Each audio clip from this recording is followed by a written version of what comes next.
What is up, everybody? We're back again for another incredible episode number 3, I believe. And I have a good friend almost with the amount of times we've spoken and an expert in the space, someone with incredible reputation. I'd like to introduce you to Raj. Raj has got over 20 years in software and inside sales experience, mainly in the B2B SaaS space. He's sold to over, I think, 20 different countries, predominantly in the US and Western Europe area. He sold anything from $50 a month SaaS to 250K a year deal, so wide range. And he's worked with unicorn startups and businesses all over the world, ex Oracle, Gupshup, as well as ChargeBee, all very well known brands. Raj, it's great to have you here, and obviously thank you for sharing your knowledge in the next few minutes. Well, thank you for having me here, and I'm extremely delighted to be here, especially having been a customer over the last few months. I've been a first-hand recipient of some of the great advantages that you have brought to the table. I mean, I've tried using some of what you were doing programmatically, manually, in a company called Outbound, where I used to run 100 odd campaigns parallelly for as many companies.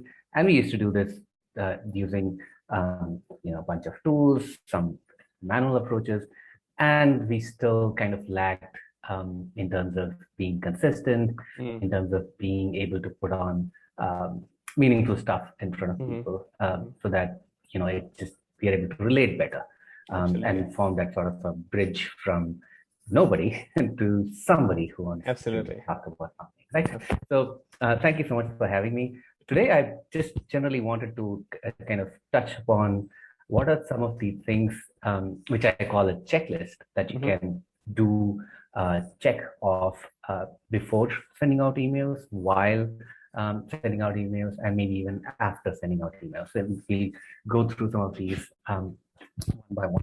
The first things first, I think if you have been on Smart Writers Facebook group, you've already probably seen some of those things. One of the first things that need to happen is the choice of the platform itself, right? So you choose between whether to send out a whole email blast using something like MailChimp, SendGrid, or one of its competitors, or to use G Suite and use something like a PersistIQ, Outreach.io, Salesloft, Lemlist, etc. Or third, there are also people who use also 365 to send out emails. Without touching a lot about what the disadvantages of the others are, I'll say from my own experience from doing all three to some extent or the other, that you have to stick with G Suite. Oh, really? Not only, yeah. Okay. So, I'd love to learn a bit more about that, but yeah, carry on. Sorry. Yeah. So currently doing a very big experiment for one of the email sequencing companies. I'm consulting and sending out messages for them. So there we are sending from SendGrid and G Suite, and G Suite is just outperforming me. Wow. Crazy. Okay. Wow. Right? That's very good to know. Probably to do a lot with just the Google algorithms, right? They keep updating their algorithms, and they know what sort of messages are sent from what sort of platforms. So something that comes in from a SendGrid is probably also more HTML than text. Correct. And with any email software that you're using to send emails, there's a code that gets attached. So I'll go through a bunch of things to do as well. Yeah, so sure. First things first, you've already mentioned this a couple of times, at least as long as I've seen it.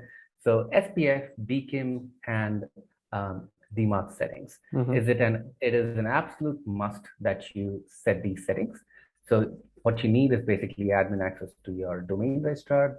So for example, if I'm sending something from salesdevelopment.solutions, I go to Google Domains. That's where I purchase that domain from. And I also log in as a admin for that Google for Enterprise user. So if I'm using Raj as the admin at salesdevelopment.solutions, I am logged in as an admin for G Suite, and I'm logged in to Google Domain as an admin as well, and then I make those changes. You can search on the internet. Where above, I'll also share the um, a blog that I've written Yep. specifically for this, maybe put it down below Yeah, in for the sure. Absolutely. Yep, that'd be right? great. So that's number one. Because if you're not doing that, so think of this as a digital handshake. Even before your email reaches a recipient's email box, so there's a handshake that needs to happen digitally between you as a sender and the receiver. Um, so if there is no digital signature that goes in that is saying that you are the original sender, then the receiver actually just sends it to spam. Yep. Right? Uh, the second thing that you need to do is you need to warm up each domain. So if you're buying a domain which is brand new and you're saying, hey, I want to keep my domain safe, I don't want to use my own domain for outreach, that's your choice. I would highly recommend that you actually use your original domain, at least to begin with, especially when your sending volume is not too much, and then shift to something else maybe Mm, later, mm, mm, sending out a mm. lot. But even if you are sending from a new domain, you make sure that it's not too new. I'm sure a lot of people actually, when they start up the business, they buy a couple of domains Correct. just as Yeah. back. Yeah. So you might have, for example, you might have Yeah, we have a io, lot. We have a lot. right? Yeah. So use one of those. Um, Redirect this domain to your main domain so Google knows that it's an actual business. It's Hmm. not just used for spamming. So everything that you're doing is basically saying, telling the Google algorithms and the O365 algorithms or any receiving server algos that you are a genuine person sending out a genuine email, right? Thirdly, you basically start with sending out uh, a limited number of emails, say Mm, 20 a day. mm, And then you ramp it up really slowly. Ideally, ramp it up by 20 every week. So if you start with 20 emails a mm, day, mm, you send 40 the next week and so on and so forth. So at mm, the end of 5 or 6 weeks, you're sending 100 emails per day. And mm, then once you reach 100 emails per day, you basically stop there and you don't ramp anymore. The mm, reason mm. for this is that whenever you are sending in emails, everything actually matters. So somebody opens an email, it matters. Mm, Think of it like as if you're collecting brownie points, and these brownie points actually matter mm, later. Right? So every time somebody opens, every time somebody replies, every time somebody clicks on, there's a spam, mm, everything counts. Some count as positive, some count as neutral, some count as mm, negative. So the idea for us is to basically make sure that the negatives are the minimum and the positives are maximum. mm, Unfortunately, one of the biggest positives that you can gain is that your emails are not ignored. So they are mm, opened mm. and they are replied. So when you're sending a cold email, by design, the best of cold emails get 10% open Mm, rates, maybe mm, more. But typically the range is 1%. So you're mm. sending out 100 emails, you're receiving one reply back. Mm. That does not tell a very good story Of to the course. Google algorithm, Yeah. right? So that is the reason why we want to restrict the 200 emails, because otherwise, actually, your capacity is around 1,000, probably even more for Yeah. a paid Google Yeah. account, right? But 1400. Yeah. there you go. Yeah. So, but you don't want to use that Of course. unlimited Yeah. Yeah. capacity. Yeah. You want to stop at 100 and maybe once in 3 months, 6 months, try raising it to Of 120. course. Yeah. You will invariably get blocked once in a while, Of course. but there's a way to unblock it as well. It's Of pretty course. fairly straightforward as well.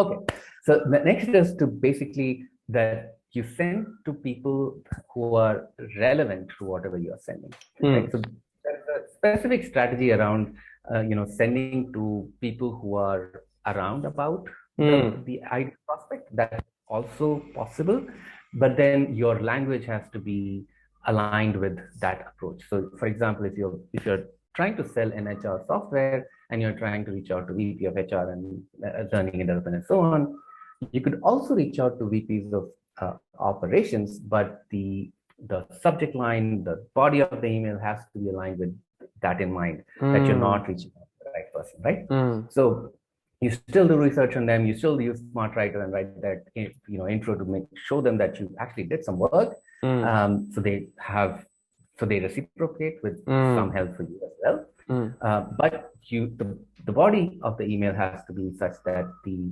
goal is not to get a meeting with them. The goal is to actually get a uh, referral from them. So this strategy is called flanking. You're not Understood. going Okay.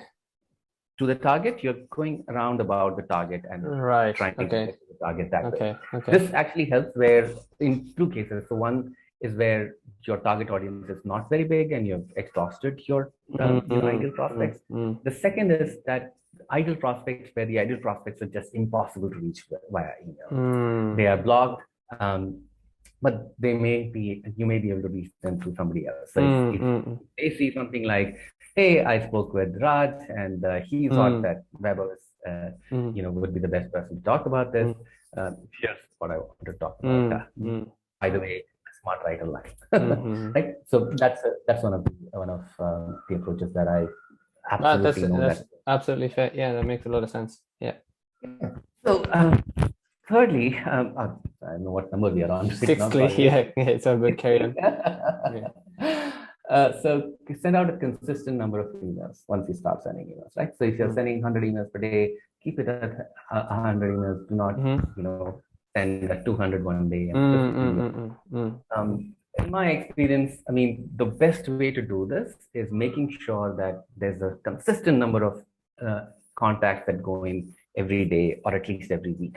mm, So typically for 100 people per day, you would see that if, even if you have a 8-step campaign, if you add just 20 contacts per day or 100 per week on a mm, 5-day week, mm, you know, you'll be sending fairly consistently. mm, That's mm, mm, very important and you need to basically make sure that you're doing it that way. mm, Even if you send lower a couple of days, it's fine. But there mm, are times when you might be under pressure. You might see, looking back at last week, that you just sent mm, 100 emails and mm, you want to just cram mm, so much more this week, and you start mm, sending 200, you will invariably find that you get mm. blocked.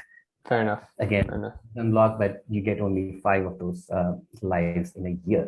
Of course. So Yeah. you send. Okay. The next is basically that you send a low-key sender.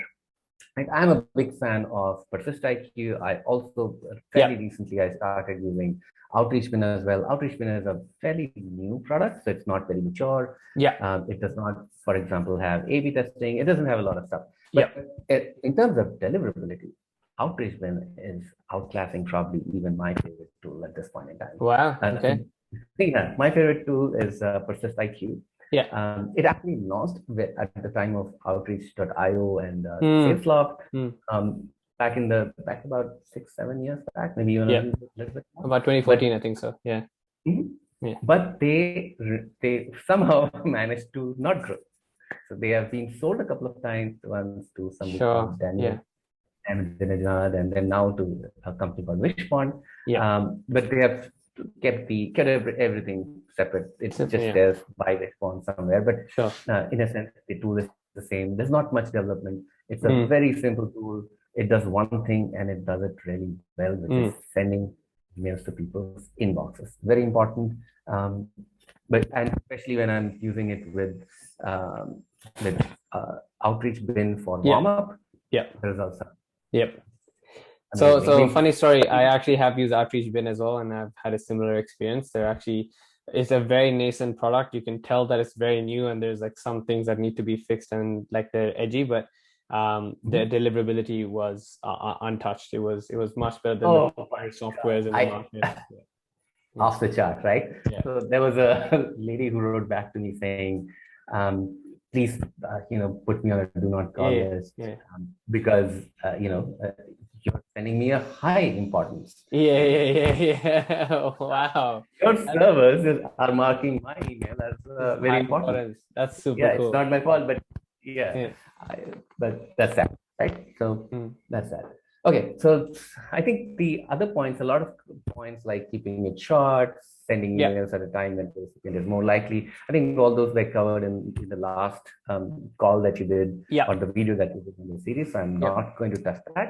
Yeah. But let me also add that when you are sending out a campaign, right, it always helps if you can make it by channel or even 3 or 4 channel. And what I Omnichannel, mean yeah. by 3 or 4 channel is basically you send LinkedIn, you send Mm-hmm. send SMS Mm. campaign, you send if if your wallet permits, do a Facebook ad campaign using adding emails. Interesting. So Okay. Yeah, yeah, fair enough. so the idea is to basically build familiarity. You Only, yeah, see yeah, over a time, yeah. and you begin to sort of trust them. So Correct. there was a time, I'm not sure where I read this. There was a time when the number of touch points that was required was, Yes. 6.5. Now it's probably more than 50. You Yeah. shared this. Yeah, it was 7 points So back in the early days when we would do traditional sales, and now it's about 54 to 62 different touch points that need to be made before that same level of trust is built. So it's crazy how the right, world's changed. Yeah. and you can't do those touches in the same channel because the Yes. channel will block you. Yes. Yes. Exactly. Right. So, Exactly. especially, in such a short period of time. So Absolutely. the best way is to kind of multiply what you're doing, divide that by channels and then multiply using, all those Absolutely. channels. Absolutely. I have a question for you on that before we go towards the tail end of this. When you do an omni-channel send process, right? Firstly, that strategy is actually something that very few people have shared, which I love. I've heard this before and I haven't implemented yet, so I won't be guilty, but I'm running ad campaigns, Facebook ad campaigns, and PPC campaigns to the exact audience you want to send to, has seen seriously sometimes very good results, especially if your audience is active on Facebook. If they're not, that's a different situation. But my question is around omni-channel sending. And do you ever see omni-channel as being as a series-based model, or would you set up a separate LinkedIn campaign completely independent of your email campaign? So where they get hit with at the same time, or do you want to do it one after the other? I do it one after the other. Okay. I don't have enough data to say one way or the other that Sure, sure. one way is Okay. better. Yeah. But it always helps that the story that you're viewing is Sure. actually Yeah. sequential, right? So it, Yeah. it should not be jumpy. Of It has to course. connect. Of course. That's what you're actually aiming for as well. You're trying to flow from Absolutely. one to the other rather than jump places. So it always Absolutely. helps. So, for example, one of my campaigns, so I use Persist IQ as the backbone of my Yep. campaign, and then Yeah. have tasks for things that cannot be automated, Yeah. or just that have to be Yeah. automated via Yeah. some other Yeah. automation tool. And then I have, for example, I have voicemail drops. I have uh, 2 LinkedIn steps, and I have 8 email steps. So that's Wow. just Okay. one of Nice. them. Nice. That's super Right? cool. So Yeah. works really well. Um, you know, uh, Otherwise, what happens is if you do a standalone LinkedIn campaign, the Mm, results I've seen are a lot in terms of volume, but in terms mm, of quality, they're not bad. mm, Okay, moving on. So when you send an email, send out a bunch of emails, you don't want to send the same email or a similar email to same people mm, in the same day, or mm, at least even in the same month for that matter. mm, So mm, restrict it to 2 or 3 people a month. mm, You might say, what do we do when we have a very large company? mm, mm, I'd say send from multiple email addresses. mm, Um, mm, Try and avoid because even in larger companies, if you're trying to be very focused on who you want to get results from, mm, you would know mm, who to target. There won't be too many of those people. mm, mm, One of the tricks that I learned the hard way, and it probably helps increase deliverability by a couple of mm, percentage points, is that if you, for example, if you have 500 people that you need to outreach this mm, month, it helps if you add them to your contact list on that Gmail address that you're using to send from. okay. Mm. So this is something that we experimented quite a bit on, and it helps just a little bit. So each of these things, when you do them together, There's a big you would. effect. Yeah. Yeah. Understood. Yes. So a lot of people say I'm getting open rates from 20 to 40% in my Yeah. campaigns. We consistently get 60 to 80% Yeah. open Yeah. rates. That, Yeah. that's a whole, That's your sell, right? another. That's what works for you. Yeah. Absolutely. Exactly. Cool. Okay. In terms of lists itself, I think even if you're getting a manual or list from a list provider, Yeah. try and have someone go through that list and do a manual check-in. Yep. It's very important. Okay, moving on to, do we have time? to Yeah, I cover think we have more? a couple of minutes to maybe cover some of the things to do after an email is sent. What exactly do we cover through? Um, you've nailed it in terms of keeping the copy short, making sure we've got the straight offer, we know the wordings to be used, and so on and so forth. But I think Mhm. most people focus so much on that they don't focus on the surrounding layer, which is exactly what you're doing really good at. So perhaps what do we do after we've sent the email? Is there like a follow-up campaign process do we set up? What's the touch points do we go through? What would you do? So yes, absolutely follow up again using multiple channels, Hmm. um, and the follow ups don't have to be very too wordy, right? It could Yeah, be just a thoughts question mark. yeah, Um, on LinkedIn, it could be a simple, "Hey, I sent you an email to email address," and then sure. you receive it. Yeah, Just that.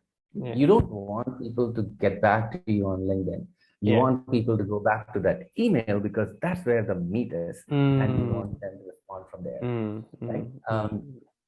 So those are the things where, and definitely follow up, right? Yeah. And the way to follow up is, or even the shape, the sequence is that you don't know what the other person might Mm, get ticked off of or like, right?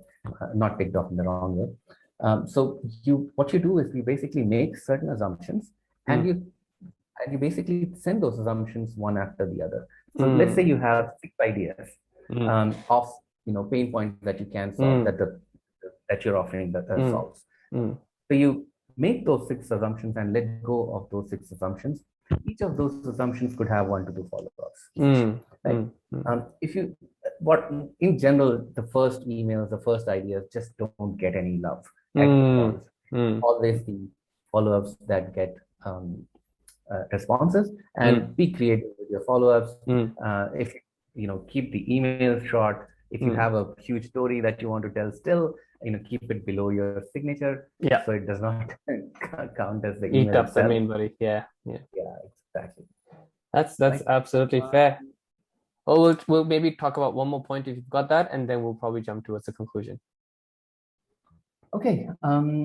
I think the other thing that I want to talk about was, set up your Gmail lead generation Gmail account like you would a normal Gmail account. Mm, So make it, mm, personalize it, give it a background, give it your mm, name, add your sex, date of birth, mm, add as much stuff about yourself as you can. mm, Um, Provide it with a 2FA. mm, Um, Add your profile picture, mm, which is professional. mm, So really personalize it to the best possible level. mm, mm. The other thing the one last thing that I want to cover is the unsubscribe link itself. So a Okay. lot of times the tool basically provides you with an unsubscribe link. So any tool that you use, for such like there's a checkbox and Mm, it sends out a link. Do not use that link. yeah. Instead, be creative and use text and make it really easy for them to say no. So, Yep. for example, say things like, "Hey, just reply with a blank email and Yeah, I'll I'll get it stop done." messaging you. Yeah, yeah, yeah, yeah. Yes, thank Um, you. Thank you for mentioning that. People think that adding the unsubscribed on a cold email is not a good idea. You unsubscribes make sense when you're doing marketing content, when you're doing transactionary emails, but sending it on a cold email is a bad idea. They will know that it's automated and 1,000 other people got it. So, great point. That is honestly I love these sessions because I learn so much from everyone, and especially someone like yourself. There's so much to learn from. So it's thank you for your time, Raj. Obviously, in conclusion, you run a business, you do lead gen for people. So I'd love to learn a bit more about that. If someone has to get in touch with you, how can they get in touch with you? Do you have an email address or website that we can follow through? my email is raj.nadar at salesdevelopment.solutions Yep, with an S. yep, And maybe we'll have add that as well at the end of the blog that yep. I'll be sharing. Yeah. Cool, awesome. Well, there you go, Pleasure doing everyone. it. Hope this is That's helpful. from the expert himself, the main man who's done some incredible work over 20 years, and he's done every sales technique and process possible. So, if you want to get in touch with Raj and use his services, I'll send you the details. If not, I hope you enjoyed this episode. I'll see you again next week for another big one. Have a great day.